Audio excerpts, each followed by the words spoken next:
of the whole session. State buffer law, jurisdiction law, and enforcement. Fun stuff. Is that you, Nathan? Yeah, it's all of us, I guess. And soil and water? James, how you doing? Very good. All right. Yeah. Hey. So we just wanted to touch base with the board about a week ago after the session ended down at the Capitol. There's Bowser kind of put out a rush memo dated June 2nd, and I can pass that around regarding the county's electing jurisdiction over the buffer lot. So there was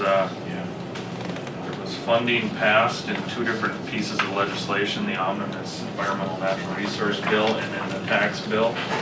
So basically, long story short, by June 28th, a county has to, if they want to receive payment this year, they have to pass a resolution to elect jurisdiction of the buffer lot.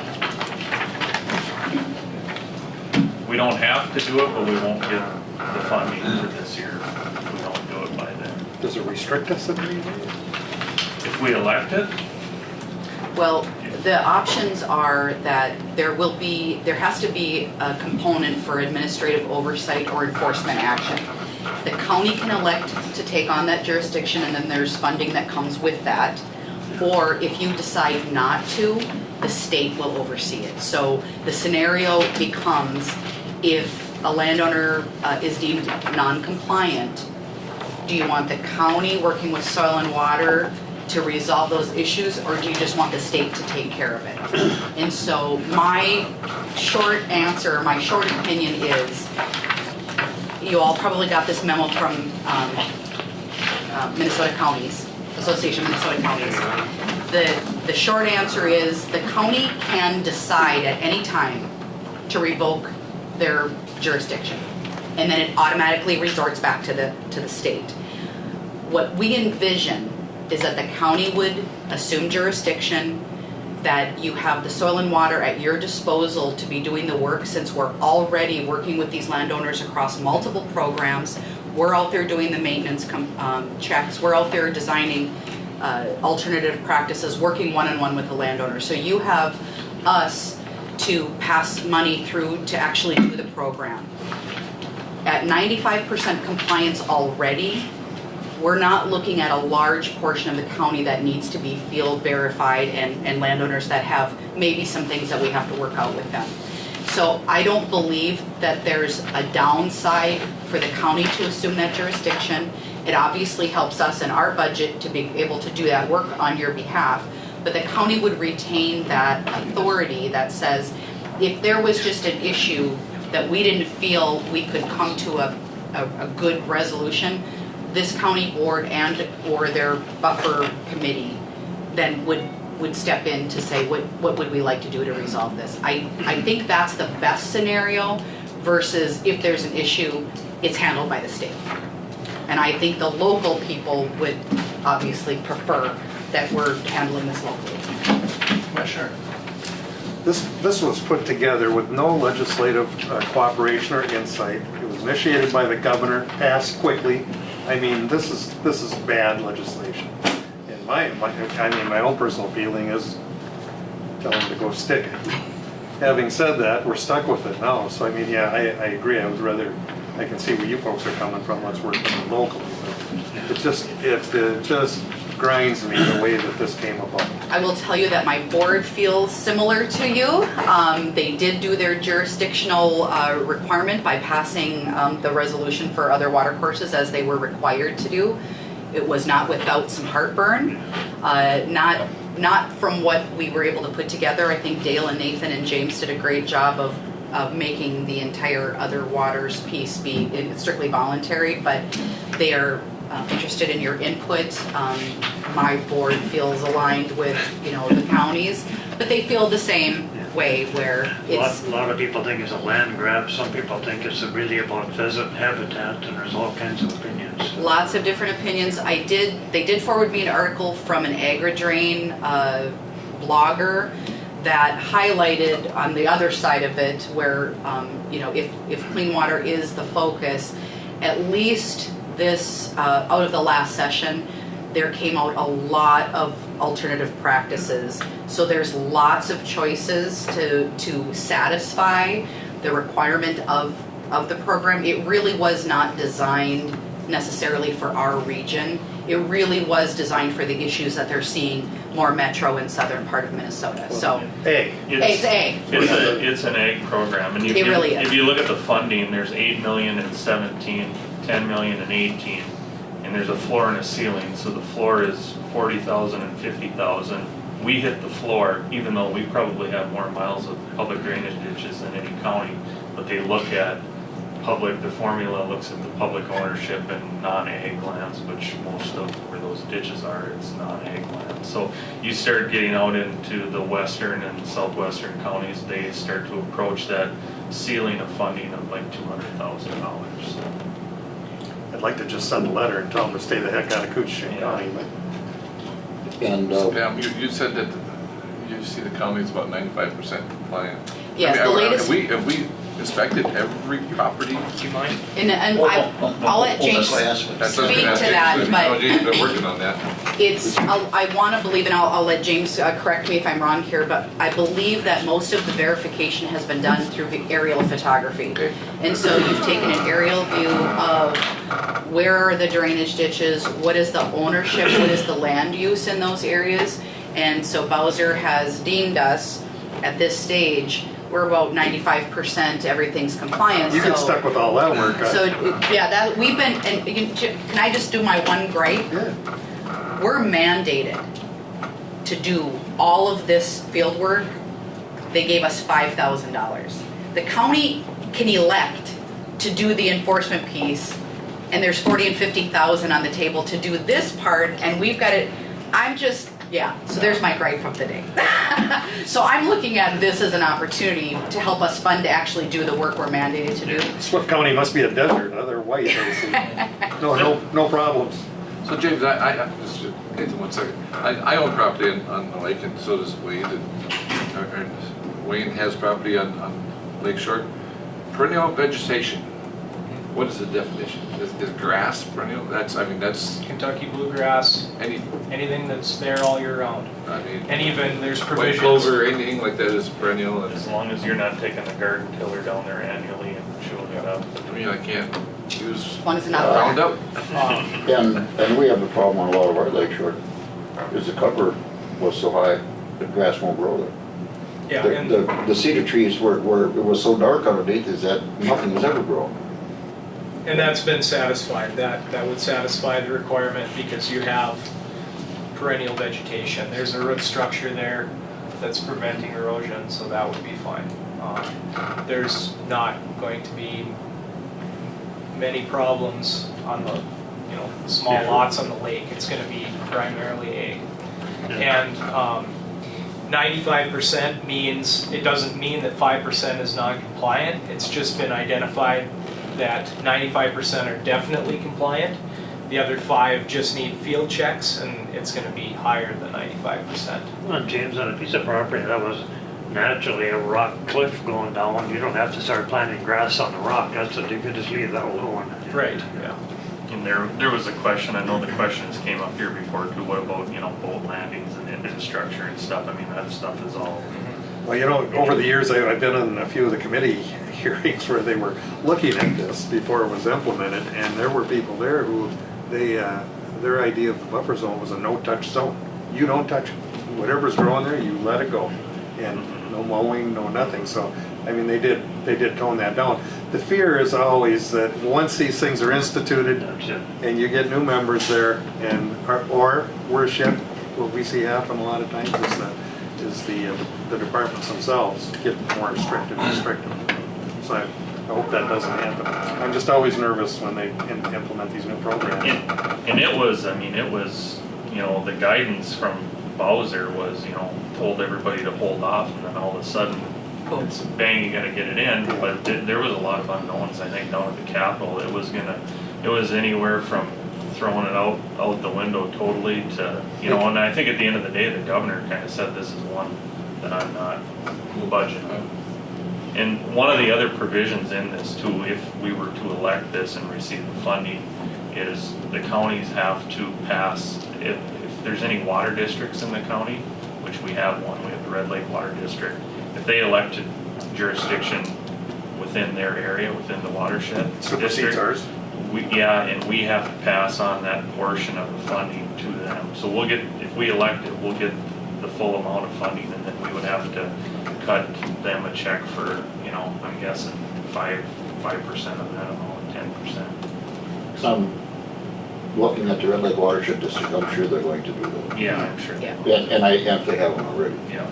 And I wasn't able to touch base with Myron Jesme to find out what percent of the county's public ditches that they have within their watershed district, but we were estimating about.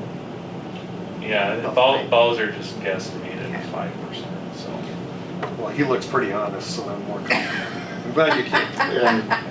And on this deal with this, it came on fast, and Ron and I at the meetings, and Nathan has been there, we kind of thought, well, you know, it'd be better if we could do it, but it did look like it was gonna be down the road. But now Bowser would rather have the counties doing it too.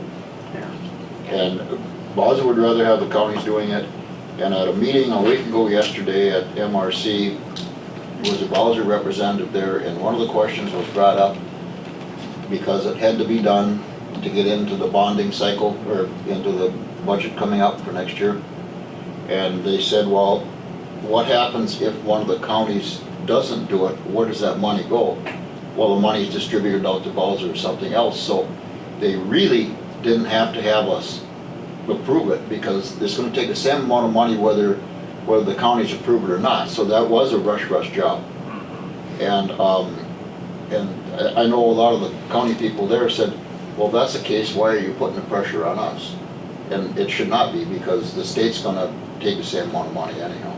Not to get into another area, but it's related to this, and that's one of the reasons I need to talk to Dale. The waters of the U.S. is, on the federal side, has changed. And whether you like Trump or not, President Trump, thank goodness he had enough common sense to say this needs to be looked at. And so we're going to go through that process again. And no county has a bigger stake than we do, and so that's something probably we're going to be needing to work with you on.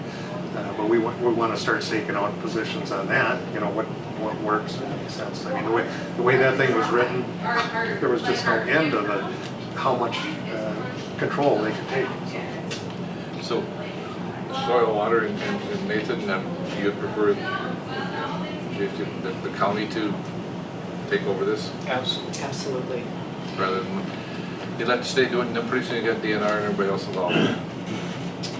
I just think local control So we're going to have to bring this to the board as a formal resolution. Yeah, and Yes. we'll have to do it next week, because we have to have it in Bowser by the 28th of June, so. And they have, it's due to them by the 28th, and they have to have it finalized by the 1st of July. Be a night meeting.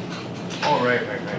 And I just feel that there's absolutely no downside to taking on that jurisdiction, because of the notice that if at any time the county feels that they just don't want to deal with it for whatever reason, you can rescind that jurisdiction, and then it defaults back to the state. I cannot in my brain foresee why that. You're not a regulatory agency, and they like that about us. So I feel this is a good fit for our office to handle on behalf of the county, but you retain that authority. So any letters that go out, we would obviously work with Nathan, the county board, to say, as we're designing this program, how do you guys feel about this? So I feel like our relationship is good, and we work so closely with Dale and Nathan that. Well, I'll just tell you, when it came to wetlands, when that all started out, we weren't comfortable, but we had the 10,000-foot exemptions. A good example. As soon as everybody bought in, they took that exemption from us. This mission creep is what occurs. Yeah, and it'll be really interesting to see how long they keep dangling the carrot of funding out there too, down the road. I'm talking in the riparian areas with Lakeshore. Oh, okay. That's where that occurred, which obviously upset a lot of people, but there was nothing they could do. So here, what we had told people at the public hearings, which was the law of the land, so to speak, at the moment, changed. And it made us look bad too, so. Not a lot of Yeah. trust here on some of these environmental issues because there's such strong lobbying groups that are. It's, I think, memory, if we adopt to take the jurisdiction, we have to notify them and we can be out in 60 days. It's a 60-day turnover to do it, and it was originally written that we could adopt in to do it, and it would take 60 days to come in. But then they took this money issue and it automatically goes to Bowser if we don't take it. And there's no doubt in my mind, they had that plan when they started the whole thing. I mean, it doesn't build trust with counties then. And actually, Cooch is pretty fortunate, because hearing some of those other commissioners talk, like a couple of them said that we don't have the money, we're not gonna enforce it. And if they don't pay farmers for loss of land, nothing is gonna be done. And a couple of commissioners said, we have had farmers tell us that if you do this, we don't care if you pay us, you're not coming on our property. Because that's a land grab and it's our property. And they said you have no, and so. It's a hot issue, I know. It's a hot issue, and a lot of them down there are, and like he said, that they have farmers that want to do it, but they're renting the land, and the owner of the land told them, if you don't farm right to the edge of that creek, you're not here next year. So, we're pretty fortunate with what the other ones are. And I think most people agree you shouldn't be doing that in the ag Yeah, communities, but it's yeah, hard yeah. for them to. But again, when it came up here, of course. So. Well, and a lot of people are just saying, well, hey, it might be a good idea, but they can't tell me. So, Yeah, $10,000 an acre, they're pretty sensitive. yeah, yeah. Yeah. And it comes the Money. same thing as Bill, on that process with that white cedar. If it's costing that much money for Minnesota Power to do it, we should be able to tax that against that property. So there is a dollar figure. The first year it'll be 40,000. Yeah. The second, minus whatever would go to Red Lake, and then we would obviously work with the county board on how to distribute those funds, depending on what work you want done by which departments.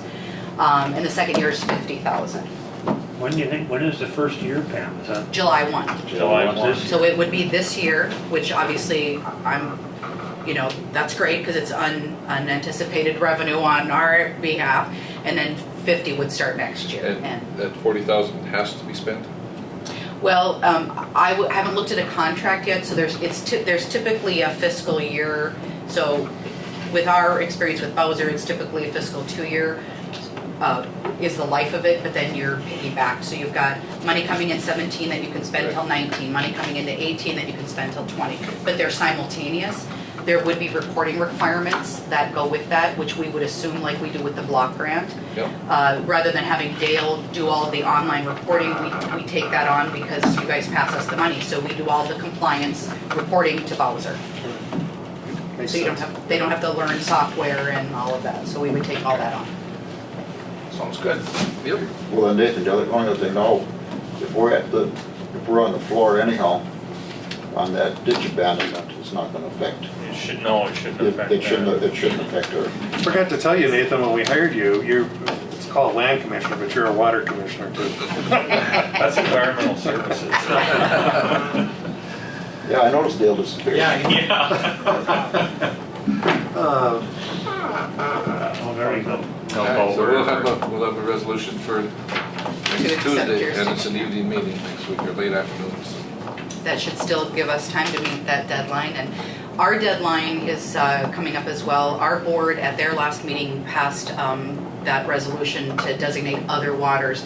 So James worked with Dale and Nathan on the language of our resolution that basically says, we're not going to go out and map. They wanted us to map. So we went with language instead that says anywhere that there could be a benefit, we're going to leave it as a voluntary it's voluntary landowner, so that if incentive payments become available, a landowner that chooses or wants to install a buffer, they're eligible then, as long as our staff go out and they meet those criteria. So If you guys have any hiccups about that, just let me know. My board's open to any amendments or changes. I just have one quick question. Is the buffer zone in the ag area the same as it is up here? Are we being treated equally? 'Cause Yes, 60 and a half. Public waters, like a creek or something like that, or a lake, it's 50 feet, or 30-foot minimum, but it's gotta average 50 feet. And on a public drainage ditch, it's 16 and a half feet. And that's statewide. Because there was a lot of back and forth about giving a break to the ag community. I do have one copy of the exemptions, you guys had some questions about. So, buildings, lawns, landings, Can we keep this copy? absolutely. Well, like, I'm glad we talked here before, Jenny, so we could copies understand of that. Yep. Yeah, I will. You would, I'd like it's to easier copy to that. scan it. you can make Yep. copies for us or something. I sure will. Well, and I think too, if we didn't have such a long history, relationship with soil and water, so you know our board, you know how we operate, you know our programs, and so. And we're still willing to give it to you. And you're still willing to give it to us. You can know better. But I see this operating similarly to how WACA operates between us and Dale, where the county retains the authority as the local governmental unit, but we're working on your behalf, and we keep that connection going that says if they're, how do you feel about this issue? If there's we hope to not have to come to you with anything, You guys and then are it the- just goes The away. bad guys. And Yeah. We've been told that before. There is two, I don't know, there are two sample resolutions, one that Bowser drafted and one that AMC drafted. Looking at them, I like the shorter AMC Yes. version. Well, that's one we want right Now, here. now why would that not surprise you? Yeah. Yeah. Good point. I'm glad you pointed that out. I won't be here next week either. Will I, Carol? You won't be here for it? No. So, just so you guys know, we're, anything that we're developing or develop goes through Nathan and Dale, so that we're all on the I gotta same. be at the doctor, so. All right. So anything that we're bringing to you, we wanna make sure it goes through them first. They got a good pulse on what's, And you guys- Dale works with you guys Yep. on a lot of stuff Yeah. already, so. Yeah, the AIS and yeah, the water fund stuff. So sounds good. let us know if there's any questions, or if you want us here next week. Yeah, it's gotta be next week, right? We gotta get it. Yeah, we have to do it next week. Right. Yeah. Yeah, probably one of you should show up. Just to answer any questions that might come Bring up. James again, he's credible. I think so, You know what they You say? guys don't need to listen to me anymore, I'll just send him. I know what they say. Discussion should be just a formality. After today's discussion, it's just a formality to bring this. Yep, so we'll send James over just so that if there's any, and he can bring any copies if you guys.